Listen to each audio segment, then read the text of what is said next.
Meu nome é Antônio Jorge Bezzi, sou professor de Direito Processual Civil e hoje estou vindo aqui falar, a pedido dos e-mails que eu recebi, um pouquinho das tutelas de urgência. Bom, vamos explicar primeiro dando alguns exemplos. Tutela de urgência. Imagina a seguinte situação. Estou me separando. Vamos lembrar lá do meu primeiro casamento.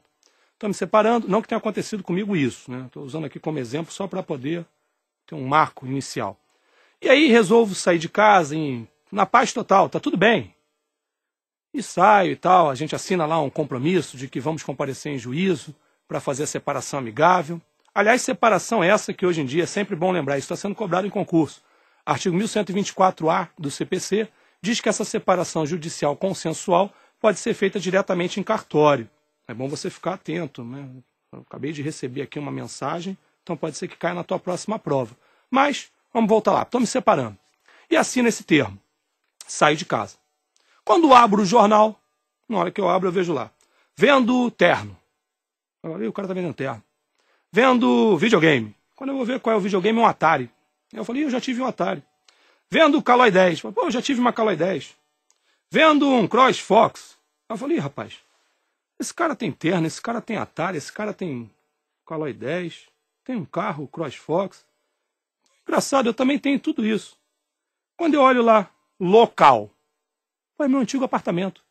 Ou seja, Jararaca Bezzi resolveu dilapidar o patrimônio do casal. Saí de casa confiando naquele amor que nos uniu e ela me apunhalou por trás e tentou começar a dilapidar o nosso patrimônio. Te pergunto, pensa você, eu tenho um processo civil que começa com petição inicial. Da petição inicial, esse processo civil passa para um segundo momento, ainda na fase de postulação, em que eu vou ter resposta. Depois da resposta, eu vou ter, então, o saneamento do processo e a limpeza desse processo. Depois das providências preliminares, eu vou ter lá a fase instrutória, para só então, depois da fase instrutória, ter uma sentença. Você está falando assim, mas peraí, não era uma separação consensual? Era, né, amigo? Mas depois que ela resolveu vender todo o patrimônio do casal, isso virou litigioso. Bom, se a gente vai brigar, você imagina só, isso vai demorar na justiça, não vai? E adianta brigar com alguém que já vendeu todas as coisas móveis que guarneciam o nosso imóvel, a nossa casa? Já vendeu tudo o que estava na posse dela? Não, eu preciso ter uma tutela que resguarde e proteja ao processo principal. Essa é uma tutela de urgência. Pensa agora na seguinte hipótese. Alguém entra no teu escritório e pergunta para você o seguinte, doutor, meu filho está muito doente e ele precisa fazer um tratamento agora, nesse momento. Se ele não fizer esse tratamento, ele morre. Não. Se você estiver com a sua cabeça pensando no instrumento do processo civil como um caminho do devido processo legal que visa resguardar e proteger a pessoa através de uma sentença, pô, você vai ter o tempo. E Cândido Lamarck, ele sempre falou, o inimigo, tempo. De que adianta 10 anos, 5 anos, 3 anos, 3 meses, nesse caso 1 mês, 1 dia depois, chegar uma sentença que diga que a pessoa tem direito ao medicamento ou à operação quando ela precisava ser operada naquele instante, naquele momento. Eu tenho que ter uma tutela que trate essa urgência de uma forma diferenciada. Opa, tutelas diferenciadas. As tutelas diferenciadas são tutelas que nós trabalhamos enquanto instrumentalizamos o processo para poder tornar esse processo efetivo e eficaz. Processo efetivo é aquele que cumpre a sua missão pacificando com justiça, resolvendo os conflitos. E eficaz é o processo que faz isso de forma rápida, de forma célere, de forma que a economia processual surja, causando o menor transtorno possível, o menor ônus possível para as partes. Então, veja bem, como o processo ele se construiu numa base de um devido processo legal que demanda tempo, e às vezes o tempo é um dos maiores inimigos da efetividade da tutela jurisdicional, nós temos 3 tutelas diferenciadas. Bom, a primeira tutela diferenciada é a tutela cautelar. A tutela cautelar ela tem como característica resguardar e proteger a um processo principal. A cautelar ela não é satisfativa. E você vai falar assim, pô, mas eu sei de alguns exemplos, alguns casos de tutelas cautelares satisfativas. Bom, o conselho que eu te dou, pega um dos nossos roteiros de apoio, pega o texto de apoio que tem no site e começa a analisar, porque você vai ver o seguinte, seria um paradoxo você falar em tutela cautelar satisfativa, porque a filosofia da tutela cautelar é resguardar e proteger ao processo principal. Ela não satisfaz. Na verdade, a gente vai ver que existe uma outra tutela diferenciada, uma tutela chamada de antecipada, essa sim, satisfativa. Então, na verdade, analisando o processo cautelar, nós temos uma tutela que, na verdade, resguarda e protege ao processo principal. Por outro lado, ela está alicerçada em dois pressupostos: o fumus boni iuris e o periculo in mora, a fumaça do bom direito e o perigo na demora para o processo. E o que vem a ser o fumus boni iuris? Bom, a fumaça do bom direito nada mais é do que a plausibilidade do direito que eu alego. Pensa o seguinte, naquela primeira hipótese da pessoa que está se separando, é razoável você pensar que alguém que está se separando tenha direito aos bens móveis que guarnecem a sua residência? Talvez você diga, pô, depende do tipo de casamento. Concordo, mas os bens móveis, será que pelo menos os bens dele que estão dentro do imóvel ele não teria condição de pegar, independente do regime de casamento? Sem querer levar a nossa aula lá para a esfera civil, até porque aulas de direito civil com a professora Juliana. Ela está apta a dizer melhor do que eu, mas apenas a título de análise, numa hipótese. Se eu junto uma certidão e digo para o juiz que minha esposa ou minha ex-esposa, ou minha futura ex-esposa, está pretendendo dilapidar o patrimônio, com base nessa certidão ele vislumbra uma plausibilidade do meu direito. Pois bem, é exatamente essa plausibilidade e o perigo em poder perder os bens que serão objeto de partilha. Veja, eu não me torno dono dos bens. Na verdade, eu resguardo os bens para que no momento da partilha existam bens.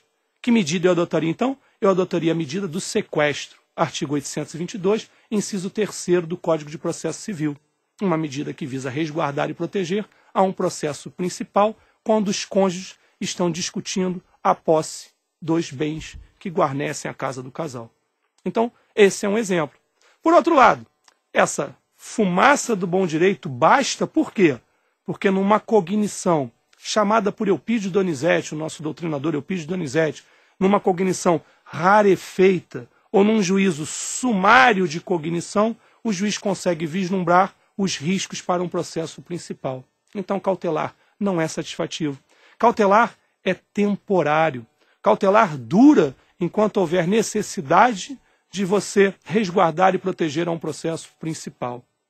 Por outro lado, a tutela antecipada, prevista no artigo 273 do CPC, essa tutela antecipada ela visa a entrega dos efeitos materiais do que eu pretendo obter ao final do processo. Por que é uma tutela diferenciada? Porque ela, trabalhando com os riscos para a eficácia e efetividade do processo, me entregam hoje ou entregam para o autor da demanda ou para o requerente da medida a possibilidade de obter os efeitos materiais que só obteria ao final da sentença. Veja bem, como ali na cautelar eu protejo o processo, aqui na tutela antecipada eu protejo ao próprio sujeito titular desse direito. Razão pela qual eu entrego os efeitos materiais e eu, de certa forma, satisfaço o interesse subjetivo desse requerente. E aí, então, os requisitos previstos no artigo 273, tutela antecipada, são completamente diferentes dos requisitos previstos no artigo 798, o fumus e o perículo que já falamos. Na tutela antecipada, eu tenho que ter prova inequívoca que conduza à verossimilhança das alegações. E o que vem a ser prova inequívoca? Prova inequívoca é algo mais amplo, é algo mais contundente, é algo que leva uma percepção de uma verdade quase real. Eu só não posso dizer que existe certeza, porque a certeza só vai ocorrer no processo quando houver uma sentença prolatada por um órgão judicante. Mas eu posso dizer que existe a aparência de verdade lastreada nessa prova inequívoca. A tutela antecipada, ela é provisória, até que venha um comando definitivo da justiça. Mas ela é provisória por quê? Porque ela produz os efeitos materiais desde do momento do seu deferimento. Além da prova inequívoca da verossimilhança, o magistrado há que analisar se existe perigo de irreversibilidade do provimento. Quanto à irreversibilidade, a gente chama atenção para um fato. A irreversibilidade ela não pode ser encarada do aspecto material. Claro que se eu determinei que se coloque uma prótese, eu não posso no final ter a prótese de volta. Mas essa irreversibilidade é encarada da seguinte forma. Se determinar a operação e no final a parte que se beneficiou da operação for sucumbente, ou seja, perder a demanda, ela poderá ser compelida e terá condições de indenizar aquele efeito material que ela recebeu? Se sua resposta for sim, for positiva, acredito que na qualidade de magistrado você deva deferir essa tutela. Você possa requerer na qualidade de advogado e de parte. Ou seja, aí nós temos caracterizado a responsabilidade processual objetiva. Te aconselho que dê uma lida depois no artigo 811, que fala dessa responsabilidade, lá nas medidas cautelares.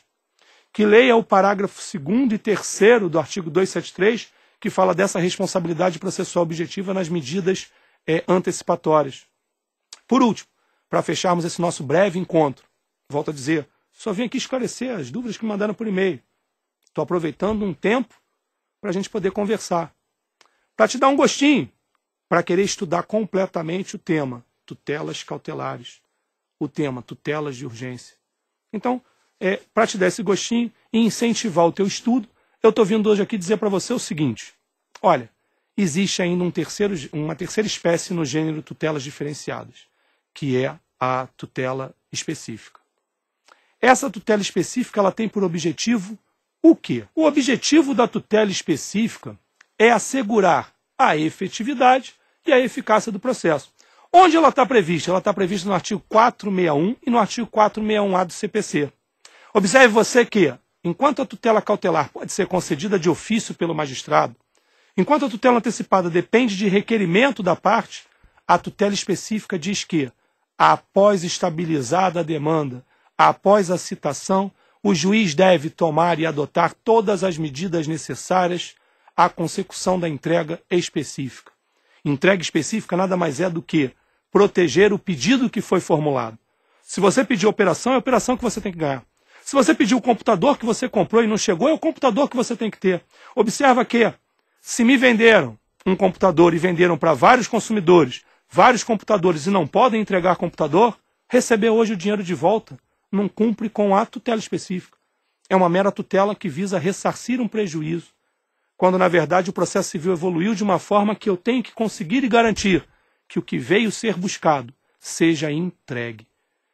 Então, a tutela específica ela trabalha na verdade com, primeiro, 461, que você entregue exatamente o que a pessoa veio pedir e que use dos meios necessários para isso, ainda que os meios necessários sejam as outras duas espécies de tutela, a tutela cautelar e a tutela antecipada.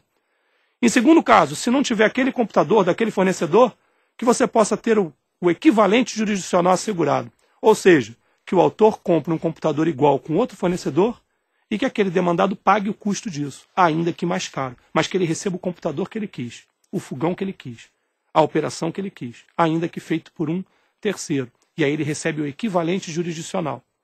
Por último, e somente última hipótese, é o que o Código diz, parágrafo 1º do artigo 461.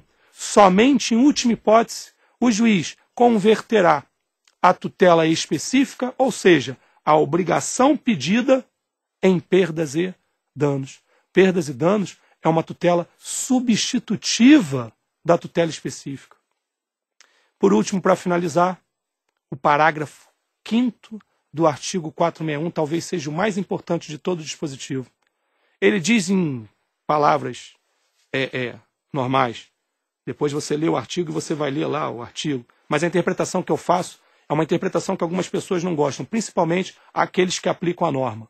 Se o juiz honrar a capa que ele veste, suas vestes talhares, se o juiz tiver coragem, aquele parágrafo 5º possibilita, ainda que o operador de direito que esteja ali representando a parte seja muito fraco, não seja técnico, ainda que seja um advogado ruim, ele possibilita que o juiz busque a efetividade da tutela, porque ele dá poderes para o juiz agir de ofício, sim.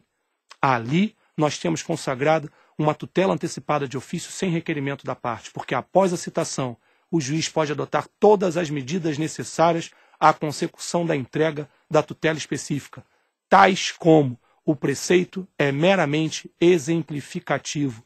Isso já foi cobrado em prova de Ministério Público, já foi cobrado em prova de Defensoria Pública, já foi cobrado para a magistratura. Penúltimo concurso no Rio de Janeiro, caiu exatamente essa pergunta. Ali é um preceito aberto. O juiz pode adotar todas as providências necessárias, tais como basta discernimento, coragem, o querer fazer uma justiça diferente. Claro que, se auxiliado por operadores técnicos, conscientes do seu trabalho, essa missão fica facilitada. Mas ali abre um preceito para que o magistrado possa conseguir o que Kazuo Watanabe falava, professor da USP, o acesso à ordem jurídica justa. Justo é o processo que me entrega o que eu vim pedir, com razoável duração, com o menor desgaste para mim, com o menor desgaste para o Estado. Não basta o acesso formal. Há que se ter e se buscar o acesso à ordem jurídica justa. Espero que você tenha gostado desse nosso encontro. Te peço, por favor, lê o roteiro. Se tiver alguma sugestão, envia a sugestão.